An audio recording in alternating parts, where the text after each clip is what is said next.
నమస్తే SDV news కి స్వాగతం. నేను సుధా. వార్తల ముందుగా ముఖ్యాంశాలు. స్వచ్ఛతా హీ సేవలో ప్రజలు భాగస్వామ్యులు కావాలి. బీచ్ క్లీనింగ్ లో జిల్లా కలెక్టర్ హరీంద్ర ప్రసాద్. సింహాచలం అప్పన్న ప్రసాదంలో కూడా కల్తీ అయినా అనుమానం వ్యక్తం చేసిన భీమిలి ఎమ్మెల్యే గంటా శ్రీనివాసరావు. విశాఖ కేంద్రంగా ఏఐ యూనివర్సిటీ స్థాపనకు కృషి చేస్తున్నాం. విజయవాడ సిఐఐ సదస్సులో మంత్రి నారా లోకేష్. తిరుమల ప్రసాదంపై చంద్రబాబు వ్యాఖ్యలు బాధాకరం. భక్తుల మనోభావాలతో రాజకీయాలు చేయడం సరికాదన్న మండలి విపక్ష నేత బొత్స.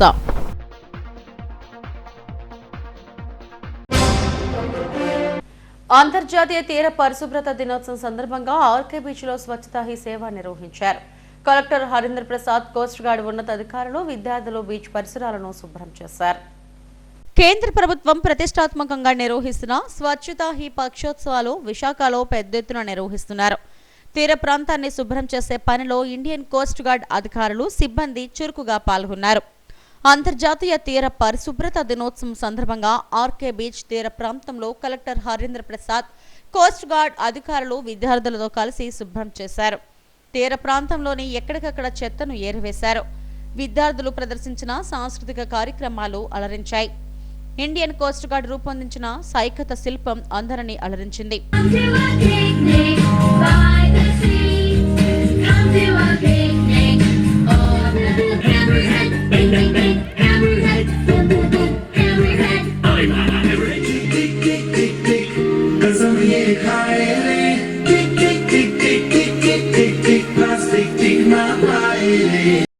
పర్యావరణ పరిరక్షణ, తీర ప్రాంతాల శుభ్రత ప్రతి ఒక్కరూ సామాజిక బాధ్యతగా భావించాలని వక్తలు అన్నారు. స్వచ్ఛతా హీ సేవా పక్షోత్సవాలలో భాగంగా 3 దఫాలుగా క్లీన్ అండ్ గ్రీన్ కార్యక్రమాలు చేపడుతున్నామన్నారు. అక్టోబర్ 2వ తేదీ వరకు వివిధ కార్యక్రమాలు నిర్వహిస్తామని చెప్పారు. దీనిలో భాగంగా కోస్ట్ గార్డ్ ఆధ్వర్యంలో పెద్ద ఎత్తున తీర ప్రాంత శుభ్రతను చేపట్టామన్నారు. Colleagues of the dais, friends, family and the citizens of Visakhapatnam, it gives me immense pleasure and a sense of responsibility as well as pride to participate in a noble cause steered by the Indian Coast Guard. As we all are aware, the Indian Coast Guard, amongst its many important roles, is also mandated for protection of the maritime environment and also to prevent and control the marine pollution in the maritime zone of India. I thank Indian Coast Guard for spreading awareness amongst the countrymen across India for this national mission of eradicating plastic waste from our fragile coastline. As stated by Sri Rajesh Mittalji, we need an urgent step to tackle this menace of marine pollution. The city of Visakhapatnam has always risen to the occasion. Sir, it is a true privilege for us to have you among today. Globally, ICC is celebrated on the 3rd Saturday of September, and Coast Guard has been leading this campaign in India since 2006. Along the beach cleaning, Coast Guard has also conducted plantation of about 1,500 trees in the Coast Guard establishments. It is also notable that use of single plastic is totally prohibited in the Coast Guard establishments. For spreading awareness amongst countrymen pan-India, events like bike rallies, community interaction programs with fisherfolk and coastal populace, lectures in schools and colleges, and other mass interaction events have also been conducted in line with the Swachh Bharat vision of our Honorable Prime Minister. To meet the challenges posed by rising tide of plastics, we urgently need to tackle the roots of the problem. Coast guard ఆధ్వర్యంలో నిర్వహించిన స్వచ్ఛతా he సేవలో కేంద్ర, రాష్ట్ర ప్రభుత్వ ఆర్గనైజేషన్లకు సంబంధించిన వాలంటీర్లు, NCC, NSS విద్యార్థులు పాల్గొన్నారు. సింహాద్రి అప్పన్న ప్రసాద నాణ్యతపై భీమిలి ఎమ్మెల్యే గంటా శ్రీనివాసరావు అనుమానం వ్యక్తం చేశారు. వరాహలక్ష్మీ నరసింహస్వామిని దర్శించుకున్న అనంతరం అన్న ప్రసాద కేంద్రంలోని స్టోర్ను పరిశీలించారు. అన్నదానం, లడ్డూ ప్రసాదం, పులిహోరకు వాడే సరుకులను, వాటి రికార్డులను తనిఖీ చేశారు. నెయ్యి నాణ్యతపై అసంతృప్తిని వ్యక్తం చేశారు. తిరుమల శ్రీవారి ప్రసాదంలో కల్తీ జరిగిందనే వార్త ప్రపంచవ్యాప్తంగా భక్తుల మనోభావాలను దెబ్బతీసింది. దేవుడి ప్రసాదం అంటే ఎంతో పవిత్రంగా భావించే భక్తులకు ఈ వార్త చాలా బాధించింది. ఈ నేపథ్యంలో సింహాచలంలో ప్రసాదాలు, సరుకుల నాణ్యతను స్థానిక ఎమ్మెల్యే గంటా శ్రీనివాసరావు తనిఖీ చేశారు. సెంట్రల్ స్టోర్, లడ్డూ ప్రసాదాలు, అన్నదానం నాణ్యతను తనిఖీ చేశారు. గడిచిన 5 ఏళ్లలో దేవస్థానానికి కొనుగోలు చేసిన సరుకుల వివరాలను అడిగి తెలుసుకున్నారు. రికార్డులను తనిఖీ చేశారు. మార్కెట్లో 600 రూపాయలు ఉన్న కిలో నెయ్యిని కేవలం 385 రూపాయలకే ఉత్తరప్రదేశ్కు చెందిన ప్రీమియర్ అగ్రోటెక్ అనే సంస్థ సరఫరా చేస్తుంది. దీంతో పాటు ఏలూరుకు చెందిన రైతు డైరీ అనే సంస్థ కూడా దాదాపు ఇదే రేటుకు సరఫరా చేస్తుంది. దీనిపై ఎమ్మెల్యే గంటా ఆగ్రహం వ్యక్తం చేశారు. మార్కెట్లో 600 రూపాయలు పలుకుతున్న నెయ్యిని 385 రూపాయలకు ఇస్తుంటే దాంట్లో నాణ్యత ఏం ఉంటుందని అధికారులను ప్రశ్నించారు. మిగిలిన సరుకులను కూడా ఆయన తనిఖీ చేశారు. ఫుడ్ సేఫ్టీ అధికారులను పిలిపించి వెంటనే శాంపిల్స్ను పరీక్షకు పంపాలని ఆదేశించారు. గత ప్రభుత్వం అవలంబించిన రివర్స్ టెండరింగ్ విధానాలతోనే ఆలయాల్లో భక్తులకు అందించే ప్రసాదాల్లో నాణ్యత లేకుండా పోయిందని మండిపడ్డారు. అనంతరం లడ్డు, అన్న ప్రసాదాల నాణ్యతను కూడా పరిశీలించారు. సింహాచలం దేవస్థానంలో అందించే ప్రసాదాల్లో నాణ్యతపై అసంతృప్తిని వ్యక్తం చేశారు. ప్రసాదాలకు రుచిని అందించే నెయ్యి, నాసిరకం వాడకంపై ఆగ్రహం వ్యక్తం చేశారు. వీటినన్నిటిపై పూర్తి స్థాయిలో సమీక్షిస్తామన్నారు. దేవుడి ప్రసాదాన్ని కూడా చెక్ చేయాల్సి రావడం దురదృష్టకరమని ఎమ్మెల్యే గంటా శ్రీనివాసరావు అన్నారు. రివర్స్ టెండరింగ్ ముసుగులో గత ప్రభుత్వం కల్తీని ప్రోత్సహించిందని మండిపడ్డారు. దేవాలయాల పవిత్రతను దెబ్బతీసి భక్తుల మనోభావాలతో ఆడుకున్నారన్నారు. తన పరిశీలనలో సింహాచలం దేవస్థానంలో కళ్లు తిరిగే వాస్తవాలు బయటపడ్డాయన్నారు. 2019లో విశాఖ డైరీ నుంచి 580 రూపాయలకు నెయ్యి కొనుగోలు చేశారని చెప్పారు. ప్రస్తుతం ఉత్తరప్రదేశ్కు చెందిన ఓ సప్లయర్ 385 రూపాయలకు ఇక్కడ సరఫరా చేయడం ఆశ్చర్యం కలిగించిందని, ఆ నెయ్యిలో నాణ్యత ఏముంటుందని ప్రశ్నించారు. ఈ వ్యవహారంపై పూర్తిస్థాయి విచారణ చేపడతామన్నారు. గాడి తప్పిన వ్యవస్థలను చక్కదిద్దుతామన్నారు. దానికి పాల్పడిన వారిని రాళ్లతో కొట్టి చంపేస్తారు. అటువంటి తీవ్రమైనగా ప్రజలు, భక్తులు భావిస్తారు. మరి మన కలియుగ వెంకటేశ్వర సన్నిధిలో విధంగా అయితే మరి దాంతోపాటు ఒకసారి రాష్ట్రంలో మిగతా దేవాలయాలన్నీ కూడా, మనకి ప్రముఖ దేవాలయాలు టీటీడీ తర్వాత మనకి విజయవాడ కనకదుర్గ అమ్మవారు, అలాగే కాళహస్తి, శ్రీశైలం, అన్నవరం, సింహాచలం, ద్వారకా, తిరుమల, ఇట్లా ఆ తర్వాత పెద్ద టెంపుల్స్ దాదాపు 12-15 దాకా ఉన్నాయి. ఇక్కడ కూడా ఒకసారి చెక్ చేస్తే బాగుంటుంది అని అందరూ కూడా సూచిస్తే మరి ఈరోజు స్వామివారి దర్శనం చేసుకున్న తర్వాత ఈఓ గారు ఇతర అధికారులతో కలిపి ఇక్కడ రావడం జరిగింది. ఇక్కడ కళ్ళు తిరిగిపోయే వాస్తవాలు అంటే ఎందుకు నేను చెప్తా ఉన్నానంటే, ఇది గత 5 సంవత్సరాలుగా ఒక్క నెయ్యి ఏదైతే దీంట్లో ప్రసాదాల్లో, అలాగే మన దీపాలు వెలిగించేదానికి వీటన్నిటికీ ముఖ్యంగా వాడతారో వాటికి సంబంధించిన ఒక నెయ్యికి సంబంధించే మీకు వివరాలు అందజేస్తా ఉన్నాను. ఇది 5 సంవత్సరాల్లో సింహాచలం దేవస్థానం కన్జ్యూమ్ చేసిన నెయ్యి తాలూకా వివరాలు. ఏ సంవత్సరం ఎంత క్వాంటిటీ, ఏ రేటుకి ఇచ్చారు, మొత్తం టోటల్ ఎంత అమౌంట్ అయింది, మొత్తం కూడా ఒక స్టేట్మెంటు ఈఓ గారు ఇవ్వడం జరిగింది. దీంట్లో చూస్తే ఒకసారి 2019-20 Visakha Vijaya Visakha milk products, Visakha dairy 400, దీనికి రేటు 400 అంటే దాదాపు 500 రూపాయలకి 19-20 సప్లై చేశారు. తర్వాత 20-21 కూడా 488, 21-22 591 రూపాయలు కేజీ నెయ్యి వాళ్ళు సప్లై చేసింది విశాఖ డైరీ. అయితే సర్ప్రైజ్గా 22-23 ఆ 597 కాస్త 393 అయింది.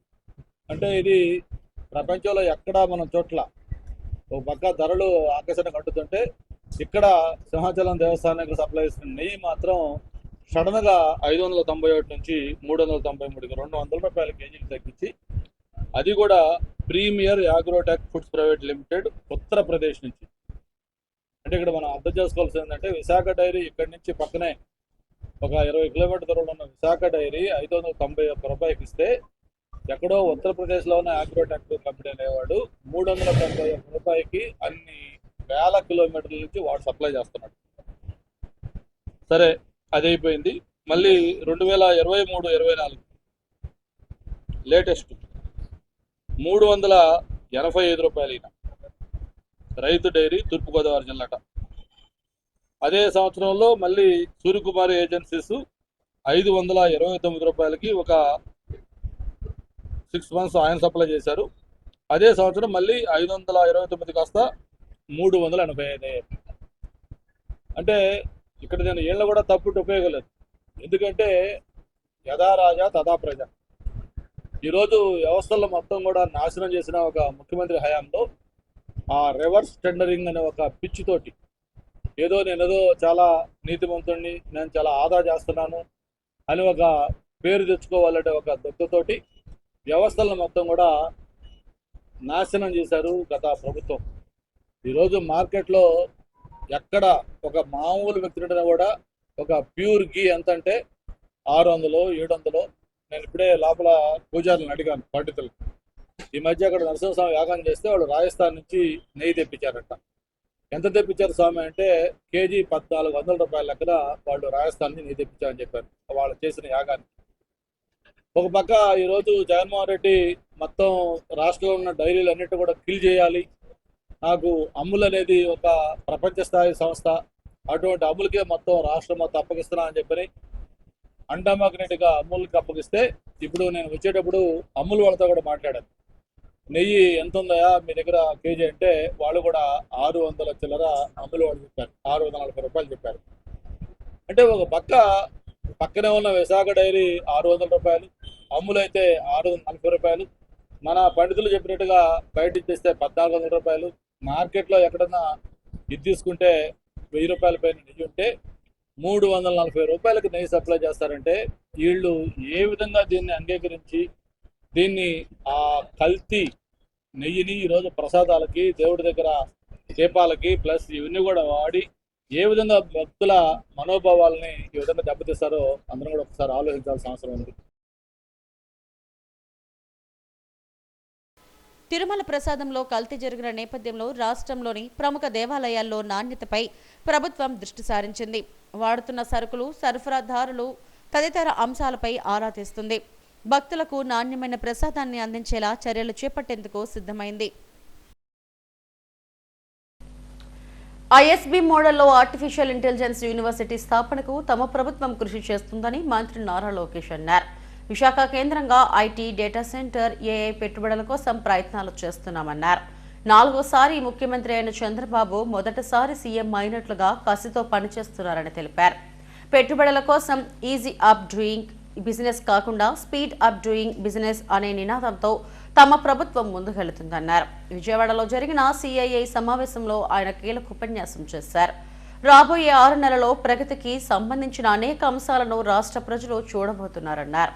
Chief Minister's heart, and as the HRD Minister, I will deliver on this. This is designed keeping in mind the erstwhile ISB model. So we expect titans of industry to support us in this journey and actually run the institution. So government is good at policy making, giving land, and that's where we want to end our role and let industry run the curriculum, the direction, like how you've done amazingly well with ISB. As a state HRD minister, I'm looking at transforming our entire curriculum from KG to PG. It's very important to educate our children at a very young age, and if you launch them in the right direction, then the sky is the limit. So we are very conscious of that, and that's exactly what I am going to do. As far as IT electronics, yes, Andhra Pradesh has missed the Y2K advantage because we were a combined state, and back then Hyderabad was the singular focus.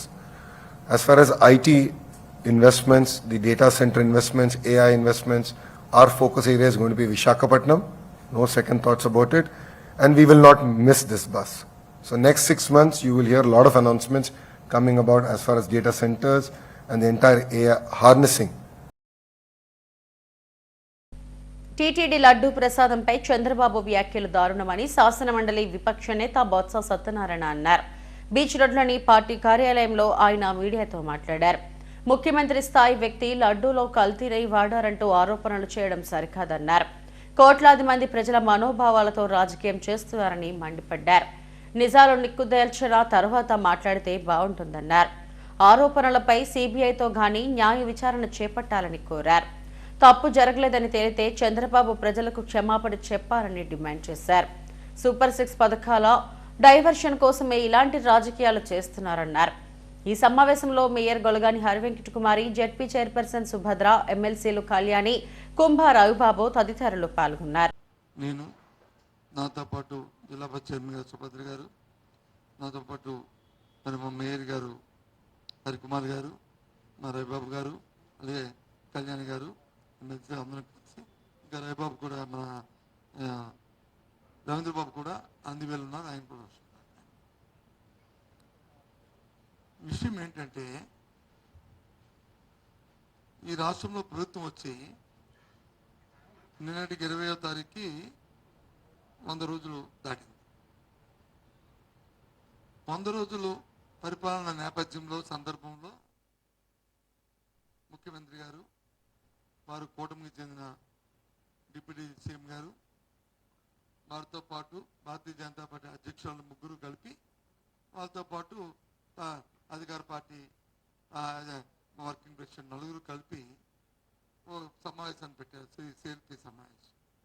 CRP సమావేశం అంటే సహజంగా ఎంపీలు, ఎమ్మెల్యేలు, రాజ్యసభ మెంబర్లు, లోక్సభ మెంబర్లు, ఎమ్మెల్సీలు అందరూ కలిసి ఆ సమావేశం జరుగుతుంది. ఆ సమావేశంలో 100 రోజుల తాలూకా ఘనతను చెప్పుకోవడానికి పెట్టుకుని చేసే కార్యక్రమాలు చెప్తామని చెప్తూ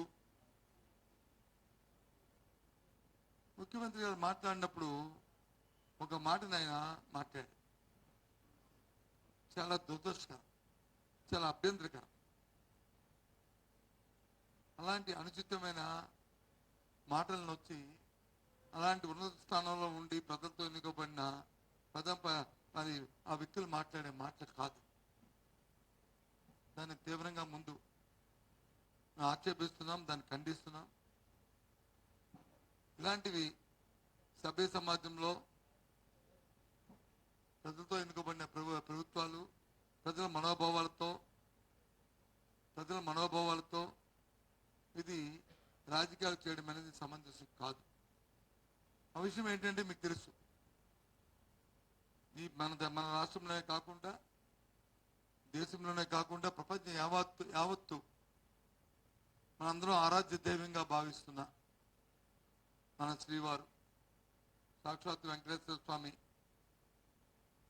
వారి తాలూకా ప్రసాదం ఏదైతే ఉందో దాంట్లో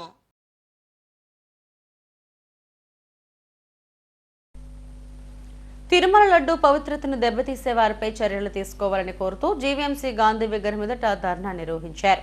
హిందూ సంస్థల ఆధ్వర్యంలో చేపట్టిన ధర్నాలో కల్తీ చేసిన వారిని ఉరితీయాలంటూ నినాదాలు చేశారు. ఎంతో పవిత్రంగా భావించే తిరుమల ప్రసాదాన్ని కల్తీ చేసిన వారిని శిక్షించాలని డిమాండ్ చేశారు. హిందూ గ్రంథాలు చాలా స్పష్టంగా చెప్తున్నాయి, ఇటువంటి ఆహారం కల్తీ చేసే వాళ్ళని కుంభీపాకం చెయ్యాలి. కుంభీపాకం అంటే వేడి వేడి బాణాలీలో నూనె కాచి ఆ కాచిన నూనెలో ఇలాంటి వాళ్ళని వేయించాలి అని చెప్పి గరుడ పురాణం చెప్తోంది. మీరు ఆ విధంగా చేయగలరా? ఈ ప్రభుత్వం ఆ విధంగా చేయగలరా? చేయగలిగితే చేయండి, లేదా మీరు చెయ్యలేము అంటే కనుక హిందువులకి వాళ్ళని అప్పచెప్పండి. ఎవరైతే ఆ దుర్మార్గులు ఉన్నారో వాళ్ళని అప్పచెప్పి వాళ్ళని శిక్షించే అవకాశం మాకివ్వండి. హిందూ సమాజం వాళ్ళందరినీ రాళ్లతో కొట్టి చంపేయడానికి సిద్ధంగా ఉంది. మీరు పర్మిషన్ ఇవ్వాలి, ప్రభుత్వం దీనికి పర్మిషన్ ఇవ్వాలి. ఎందుకంటే హిందూ సంఘాలుగా, హిందువులుగా మేము ఎప్పుడూ కూడా చట్టాన్ని అతిక్రమించాం. కానీ మీరు అవకాశం మాకు ఇస్తే మాత్రం హిందూ సమాజం అలాంటి వాళ్ళందరినీ కొట్టి చంపేయడానికి సిద్ధంగా ఉంది. మీరు ఉరిశిక్ష వేస్తే కనుక తలారులుగా పనిచేయడానికి హిందూ సమాజం సిద్ధంగా ఉందని అందరం తెలియజేస్తాం. ప్రత్యేకంగా చంద్రబాబు నాయుడు గారి ప్రభుత్వానికి ఇప్పుడు చెప్పదలుచుకుంది ఏంటంటే, ఈ మొత్తం వ్యవహారం జరగడానికి అక్కడ ఏదైతే బోర్డు ఉందో, తిరుమలలో ఉన్న బోర్డు అయితే ఉందో, అక్కడ రాజకీయ నాయకులు అందరూ తిష్ట వేశారు కాబట్టి ఆ పరిస్థితులు వచ్చినాయి. ఇప్పుడు మీరు ఇంకా ఈ ప్రభుత్వం వచ్చాక తిరుమల తిరుపతి బోర్డును వేయలేదు కాబట్టి ఇప్పుడు దాకా మీరు ఏ పేర్లు అనుకున్నారో మాకు అనవసరం. మేము ఇప్పుడు చాలా జాగ్రత్త పడుతున్నాం హిందూ సమాజం తిరుమల విషయంలో. మీరు ఎటువంటి రాజకీయ నాయకులకి అవకాశం ఇవ్వకుండా ధార్మికంగా పనిచేసే వ్యక్తులకి మాత్రమే టీటీడీ బోర్డులో మీరు అవకాశం ఇవ్వాలి. అలా కాకుండా ఈ ప్రభుత్వంలో కూడా మళ్ళీ రాజకీయ పునరావాసంగా టీటీడీ బోర్డుని తయారు చేస్తే మళ్ళీ హిందూ సమాజం వ్యతిరేకిస్తుంది. ఆ పరిస్థితి చంద్రబాబు నాయుడు గారు తెచ్చుకోరని మేము ఆశిస్తున్నాం. మేము దీని మీద టీటీడీ బోర్డు మీద 100 కళ్ళు వేసి ఉంచాం. ఇది గుర్తుపెట్టుకోవాలి చంద్రబాబు నాయుడు గారు. మీరే ఈ దుర్మార్గాన్ని గుర్తుపట్టారు కాబట్టి ఇటువంటి పరిస్థితి రాకుండా చేయాల్సిన బాధ్యత మీ మీదే ఉంది. మేము హిందూ సమాజం టీటీడీ బోర్డు మీద 100 కళ్ళు వేసి ఉంచాం. మీరు సరైన వాళ్ళని అక్కడ నిర్ణయించి అక్కడ పెట్టండి. లేకపోతే కనుక మళ్ళీ మిమ్మల్ని ఎలాగైతే మీ వెనకాల ఈరోజు మేము ఉన్నామో, ఎందుకంటే దుర్మార్గుల్ని వెతికి పట్టుకోవడానికి మీ వెనకాల ఎలాగైతే ఉన్నామో టీటీడీ బోర్డులో రాజకీయ పునరావాస కేంద్రంగా చేస్తే మళ్ళీ మేమే మిమ్మల్ని వ్యతిరేకించాల్సి వస్తుంది. ఆ పరిస్థితిని తెచ్చుకోవద్దు. హిందూ సమాజం చాలా తీవ్రమైన ఆవేదనలోని దీన్ని చంద్రబాబు నాయుడు గుర్తుపెట్టుకోవాలి. Vaishnavi wholesale vegetable market association ఆధ్వర్యంలో గణపతి నవరాత్రి ఉత్సవాల సందర్భంగా భారీ అన్న సమారాధన నిర్వహించారు. పెద్ద ఎత్తున భక్తులు అన్న ప్రసాదాన్ని స్వీకరించారు. అసోసియేషన్ ఇన్ఛార్జ్ అధ్యక్షుడు సత్యనారాయణ మాట్లాడారు. మార్కెట్ ముందు ఉన్న సౌభాగ్య గణపతి ఆలయంలో ప్రతి ఏటా ఉత్సవాలను ఘనంగా నిర్వహిస్తున్నామన్నారు.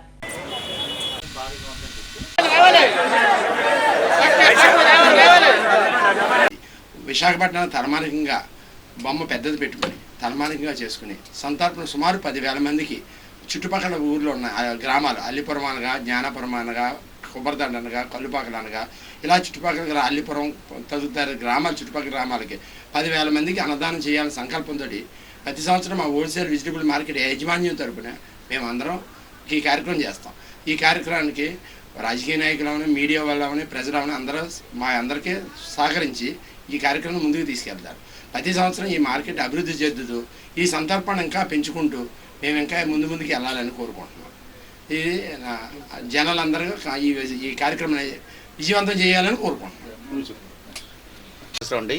ఈ వైష్ణవి హోల్సేల్ వెజిటబుల్ మార్కెట్ సెక్రటరీగా వర్క్ చేస్తున్నాం.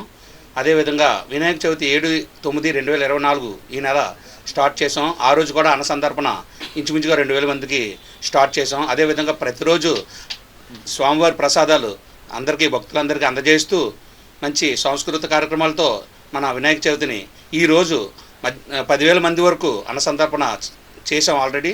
అదేవిధంగా ఇవాళ సాయంత్రం 5 గంటల నుండి భారీ ఊరేగింపు కార్యక్రమం, అదేవిధంగా మన సాగర్ నగర్ దగ్గర నిమజ్జన కార్యక్రమం కూడా తలపెట్టాం. కంచరపాల మీదుగా వెళ్దాం. మన నిమజ్జన కార్యక్రమం పర్మిషన్ తీసుకొని, గవర్నమెంట్ పర్మిషన్ తీసుకొని అక్కడికి నిమజ్జనానికి మనం పర్మిషన్ పెట్టుకున్నాం. అదేవిధంగా శ్రీ సౌభాగ్య గణపతి ఆలయం మేము నిర్మించి ఒక 30 సంవత్సరాలు అయింది. ప్రతి నెల బుధవారం మరియు ప్రతి శనివారం కూడా అన్నసంతర్పణ 1,500 మంది వరకు మేము జరుపుచున్నాం.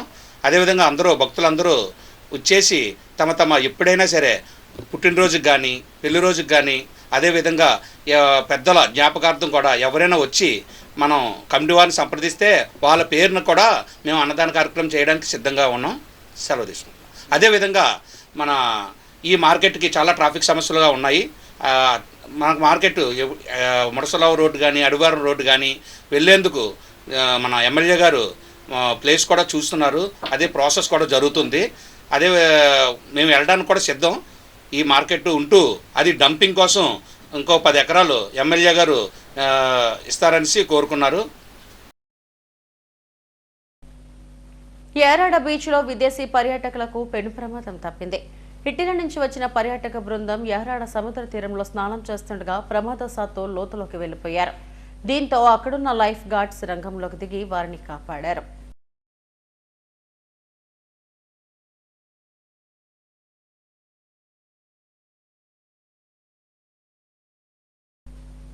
అక్టోబర్ 9న బీసీ కులగణన కోసం విజయవాడలో మహాధర్నా నిర్వహిస్తున్నామని రిటైర్డ్ ఐపీఎస్ అధికారి పూర్ణచంద్రరావు తెలిపారు. బీసీ జనాభాలో అనేక కులాలు ఇప్పటికే రాజకీయ ప్రాతినిధ్యం లేదని విశాఖ బీసీ రౌండ్ టేబుల్ సమావేశం అభిప్రాయపడింది. పౌర గ్రంథాలయంలో బీసీ కులగణన అనే అంశంపై రౌండ్ టేబుల్ సమావేశం నిర్వహించారు. బీసీల్లోని కొన్ని కులాలు రాజకీయ, సామాజిక, ఆర్థిక రంగాల్లో వెనుకబాటుతనానికి గురవుతూనే ఉన్నాయని వక్తలు ఆందోళన వ్యక్తం చేశారు. రాష్ట్రంలో 135 బీసీ కులాలుంటే ఇప్పటికీ 115 బీసీ కులాలకు చెందినవారు అసెంబ్లీలో అడుగు పెట్టనే లేదని అన్నారు. ఈ అసమానతలు పోవాలంటే బీసీ కులగణన ఖచ్చితంగా జరగాలని కోరారు. కొన్ని బీసీ కులాలే లబ్ధి పొందుతున్నాయని, దీనిని పాలకులు బీసీలకు పెద్దపీట వేస్తున్నామని గొప్పలు చెప్పుకుంటున్నాయన్నారు. కులాల ప్రాతిపదికన ప్రాధాన్యం ఇవ్వాలని కోరారు.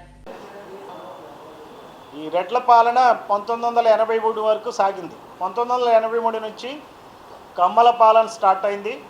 ఆ తర్వాత రెడ్ల పాలన, కమ్మల పాలన, రెడ్ల పాలన, కమ్మారెడ్డి పాలనలో మనం ఉన్నాం. అందువల్ల బీసీ వర్గాలకు మరి ముఖ్యంగా అన్యాయం జరుగుతుంది. ఎస్సీ ఎస్టీ వర్గాలకు మరి అంబేద్కర్ పుణ్యం అని చెప్పి రిజర్వేషన్లు ఉన్నాయి, నామమాత్రపు అధికారం అన్నా దక్కింది. బీసీల పని అయితే కడు దయనీయంగా ఉంది. బీసీలు స్వాతంత్రం వచ్చిన దగ్గర నుంచి ఎమ్మెల్యేలు అయింది చాలా తక్కువ. మన ఆంధ్రప్రదేశ్ రాష్ట్రంలో, విభజిత ఆంధ్రప్రదేశ్లో ఇప్పటి వరకు 16 ఎన్నికలు జరిగినాయి. ఈ 16 ఎన్నికల్లో 2902 మంది ఎమ్మెల్యేలు అయ్యారు. అందులో బీసీలు కేవలం 498 అయ్యారు. 498 ఎమ్మెల్యేలు మాత్రమే బీసీలు ఉన్నారు. కానీ బీసీల జనాభా ఎంత? సగానికి సగం పైగా ఉంటుంది. అంటే 1400-1500 మంది ఎమ్మెల్యేలు ఉండాలి. ఈ 1400-1500 ఎమ్మెల్యేలు లేకుండా కేవలం 500 ఎమ్మెల్యేలకు ఎక్కువ కాకుండా ఈరోజున ఎన్నికయ్యారంటే దాదాపుగా మా బీసీలు ఎమ్మెల్యే సీట్లని 900 నుంచి 1000 వరకు కోల్పోతున్నారు. ఇది రాజకీయమైన నష్టం. అలానే బీసీల్లో కూడా 131 కులాలు ఉంటే ఇంతవరకు 111 కులాలు మనకి ఆంధ్రప్రదేశ్లో అసెంబ్లీలో అడుగుపెట్టలే. సరే మనం ఒకటే ఎగ్జాంపుల్ తీసుకుందాం, మంగలి కులం తీసుకుందాం. మా జిల్లా అధ్యక్షులు శివప్రసాద్ గారు మంగలి. మరి మంగలి కులం నుంచి ఇంతవరకు ఒక ఎమ్మెల్యే లేరు. అదే పక్కనున్న తమిళనాడులో మా చీఫ్ మినిస్టర్ కులం మంగలి కులం. అక్కడ పెరియార్ ప్రభావంతో మహాపురుషుడైనట్టు పెరియార్ తీసుకున్నటువంటి సంస్కరణ ఫలితంగా అక్కడ బీసీలు కానీ, ఎస్సీలు కానీ, ఎస్టీలు కానీ, మైనారిటీలు కానీ రాజ్యాధికారాన్ని అనుభవిస్తున్నారు. రాజ్యాధికారాన్ని అనుభవిస్తాం అంటే ఏంటంటే మనకి అసెంబ్లీలో స్థానం ఉంటేనే మన వర్గాలకు ఫండ్స్ వస్తాయి. ఈ రోజున ఒక అంచనా ప్రకారం బీసీలు 50% ఉన్నా బీసీల అభివృద్ధి కోసం ఖర్చు పెట్టేది కేవలం 2% అని చెప్పి చెప్తున్నారు. అలానే మీకు తెలియదేం కాదు, ఎస్సీ సప్లాన్ నిధులను కూడా డైవర్ట్ చేయటం కానీ, ఎస్టీ సప్లాన్ నిధులు కూడా డైవర్ట్ చేయటం కానీ, ఈ రోజున మన గిరిజన ప్రాంతాల్లో ఆ ప్రభుత్వం చేసేటువంటి సంక్షేమ కార్యక్రమాలు చాలా అధ్వానంగా ఉన్నాయి. గత 20 సంవత్సరాలుగా పరిస్థితులు దిగజారిపోయి ఉన్నాయి. అంటే ఇక్కడ చెప్పేది ఏంటంటే మేము ఈ పుస్తకం ద్వారా ప్రజలకు ఏం తెలియజేస్తున్నామంటే ఎంతమంది రెడ్లు ఎమ్మెల్యేలు అయ్యారు, ఎంతమంది కమ్మల ఎమ్మెల్యేలు అయ్యారు. 1207 మంది ఎమ్మెల్యేలు అయ్యారు ఇప్పటి వరకు. హెడ్లైన్స్ మరోసారి. స్వచ్ఛతా హీ సేవలో ప్రజలు భాగస్వామ్యులు కావాలి. బీచ్ క్లీనింగ్ లో జిల్లా కలెక్టర్ హరీంద్ర ప్రసాద్. సింహాచలం అప్పన్న ప్రసాదంలో కూడా కల్తీ అయినా అనుమానం వ్యక్తం చేసిన భీమిలి ఎమ్మెల్యే గంటా శ్రీనివాసరావు. విశాఖ కేంద్రంగా ఏఐ యూనివర్సిటీ స్థాపనకు కృషి చేస్తున్నాం. విజయవాడ సిఐఐ సదస్సులో మంత్రి నారా లోకేష్. తిరుమల ప్రసాదంపై చంద్రబాబు వ్యాఖ్యలు బాధాకరం. భక్తుల మనోభావాలతో రాజకీయాలు చేయడం సరికాదన్న మండలి విపక్ష నేత బొత్స.